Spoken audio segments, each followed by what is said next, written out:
ముప్పేటి దాడి చేస్తున్నారు నా మీద. అన్ని వైపుల నుంచి దాడి చేస్తున్నారు నా మీద.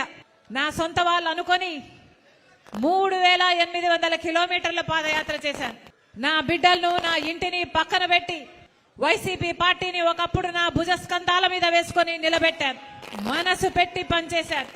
నా రక్తం ధారపోశాను, నా చెమట ధారపోశాను. అదే వైసీపీ పార్టీ ఈరోజు నా మీద దాడి చేస్తుంది. నా మీద ఎన్ని రకాలుగా దాడి చేసినా పర్వాలేదు. ఇక్కడున్నది రాజశేఖర్ రెడ్డి బిడ్డ. ఇక్కడ భయపడే వాళ్ళు ఎవ్వరూ లేరు. మీకు చేతనైంది చేసుకోండి. ఇక్కడ మేము రెడీ.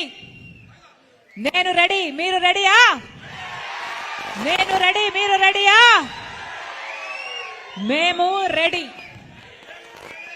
ఈ యుద్ధానికి మేము రెడీ.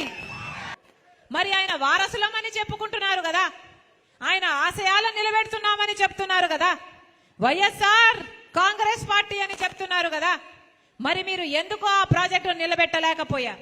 ప్రాజెక్టు కట్టమని ఎవరు అడగడం లేదు. కనీసం ప్రాజెక్టు మరమ్మతులు చేయడానికి కూడా మీరు సంవత్సరానికి 1 కోటో 2 కోట్లు ఇవ్వకపోతే, ప్రాజెక్టు నిలబడకపోతే ఈ రోజు ఆ ప్రాజెక్టు గేట్లు ఆ నీళ్లలో తేలుతున్నాయి. గేట్లు ఊడైపోయాయి.